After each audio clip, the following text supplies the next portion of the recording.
ఈ తుని ఇష్యూ కానీ ఈ సౌత్ శ్రీధర్ రెడ్డి ఇష్యూ మీద కానీ మీరేమంటారు పురుషోత్తం గారు? రెండు అంశాలు. ఒకటి, తునిలో జరిగిన విషయం చూసుకున్నప్పుడు మార్చి 18 తర్వాత జరగబోయే పరిణామాలకు ఇది ట్రయల్స్. మార్చి 18 తర్వాత జరగబోయే ప్రయాణం అసలు విషయం స్టార్ట్ అవుతుంది. ఎందుకంటే మున్సిపల్ యాక్ట్ ప్రకారం 4 సంవత్సరాల వరకు అవిశ్వాసం పెట్టడానికి స్కోప్ లేదు. 18 సాయంత్రం వరకు పెట్టడానికి లేదు. 4 ఏళ్ళు పూర్తయిపోతుంది. ఆ తర్వాత అసలు అవిశ్వాసాలు ప్రారంభమవుతాయి. అవిశ్వాసాలు మొత్తం మీరు చూడండి, 19 తర్వాత జరిగే పరిణామాలు ఎంత ఘోరంగా ఉంటాయో చూడండి.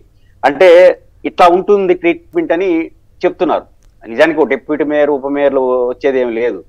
అయినా ఇట్లా వెళ్తున్నాం కాబట్టి మీరు సర్దుకోండి అని చెప్తున్నారు. వస్తే చేరిపోండి, లేకపోతే మేము చెప్పే వాళ్ళకి ఓటేయండి అనే పద్ధతులు వెళ్తున్నారు. దీని పర్యావసానాలు వైసీపీ వాళ్ళకి కొంతమంది పదవి పోవచ్చు, అయితే ఉన్నది 1 year పొమ్మనేని గారు.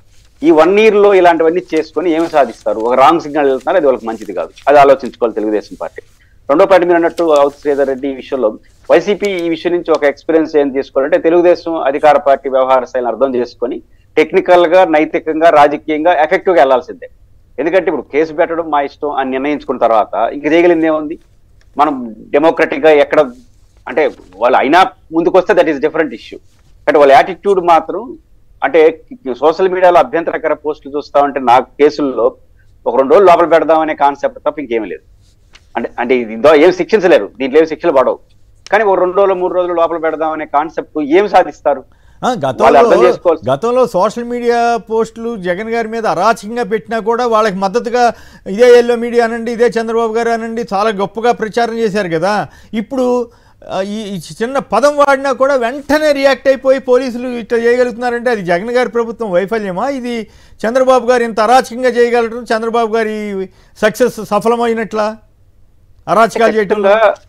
అటాకింగ్ మోడ్ లో ప్రభుత్వం వెళ్తే ఇట్లే ఉంటుంది. అంటే రాజకీయ కోణంలోనే కేసులు, అంటే సోషల్ మీడియాలో వచ్చిన అభ్యంతరకర విషయాలపైన కేసులు అంటే అందరి మీద పెట్టాలి. మీరు అన్నట్టు ఇద్దరు ఒకే భాష వాడినప్పుడు ఇద్దరి మీద కేసు పెట్టచ్చు. అదే కదా సోషల్ మీడియాలో కూడా ఇప్పుడు వైసీపీ కార్యకర్తలు తప్పులు చేస్తే కేసులు పెడుతున్నారు.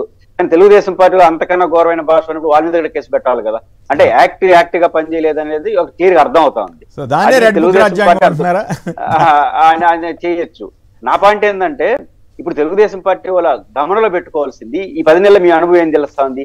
అరెస్ట్ అయి బయటకు వచ్చిన వాళ్ళందరూ మరింత యాక్టివ్ గా ఉంటున్నారా, భయపడుతున్నారు? దీని ఉద్దేశం ఏంది? భయపెట్టడమే కదా. అంత మించి లాజిక్ ఏం లేదులేండి. భయపెట్టడం, 4 రోజులు లోపలేయడం. ఎందుకంటే దీంట్లో శిక్షించేది లేదు, పోలేదు. సోషల్ మీడియాలో అసలు కేసులు నిలవు, అది వాళ్ళకే తెలుసు. అయినా 2 రోజులు లోపలేస్తున్నారంటే ఒక హెచ్చరిక, మంచిదే, కసి తీరుతుంది, బాగానే ఉంది. వచ్చిన అనుభవాలు ఏంటి? మీరు మొత్తం 50 కేసులు తీసుకోండి, వచ్చిన ప్రతి ఒక్కరు ఇంకొంచెం గట్టిగా మాట్లాడతా అంటున్నారు.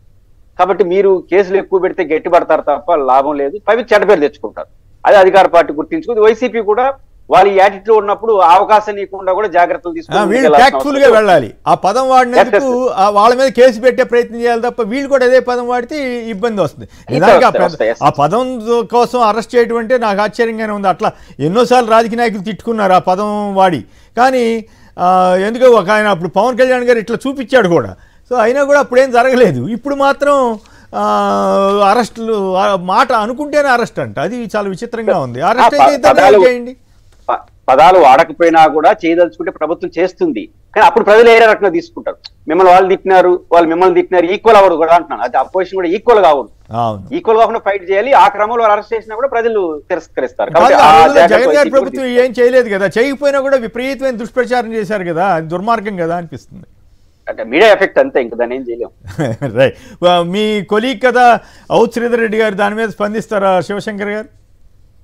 సార్ మీరు అన్నట్టు ఏదైతే అంతకుముందు టీడీపీ అనేటువంటి ఆ యొక్క యాస అనేటువంటి ఐడి నుంచి వచ్చిందో సేమ్ పదజాలం, ఆ పదజాలం మీరు అన్నట్టు మేము సమర్థించం. కానీ ఆ పదజాలం అంత నిక్కచ్చిగా వాడినప్పుడు యువత ఆయన రిప్లై ఇచ్చట్టు దాన్ని ట్యాగ్ చేస్తూ, సో ఇప్పుడు శ్రీధర్ని చేశారు, అరెస్ట్ చేశారు, ఎందుకు మరి ఆయన మీద కేసు పెట్టలేదు? వాళ్ళకే తెలిసింది కదా. ఇది ఇండివిజువల్ గా పోస్ట్ చేయాలి. వాళ్ళు పెట్టిన దానికి సేమ్ పదజాలం కాపీ పేస్ట్ చేసి రిప్లై ఇచ్చారు.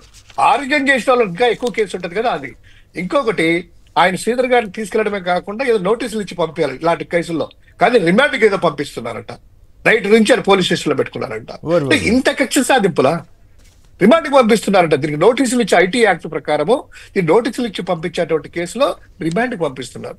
అంటే వీళ్ళు ఎవరు కూడాను మేము ఇష్టం వచ్చినట్టు టీడీపీ కానీ జనసేన కానీ మేము పెట్టచ్చు, మీరు మాత్రము ఏమాత్రం మేము పెట్టిన దానికి కూడా మీరు కౌంటర్ ఇవ్వకూడదు, మీ వాళ్ళు కేసులు పెడితే అంటే మేము పెడితే కేసులు కూడా తీసుకోము, ఓన్లీ టీడీపీ వాళ్ళు పెడితే కేసులు తీసుకుంటాం, టీడీపీ వాళ్ళు పెట్టింది కరెక్ట్, జనసేన వాళ్ళు పెట్టిన పోస్టులు అన్ని కూడా కరెక్ట్ అనేటువంటి ఈ వైఖరి ఉంది కదా, ఈ వైఖరిని ఈ రోజు మీకు అధికారంలో ఉంది కాబట్టి, ఈ ఇనిషియల్ స్టేజ్ లో కాబట్టి మీరు దీన్ని సమర్థించుకోవచ్చు, ఎవరు కూడా నోరు ఇప్పకపోవచ్చు, జనాలు కూడా ఖచ్చితంగా తగిన మూల్యం అనేటువంటిది చెల్లించక తప్పదు.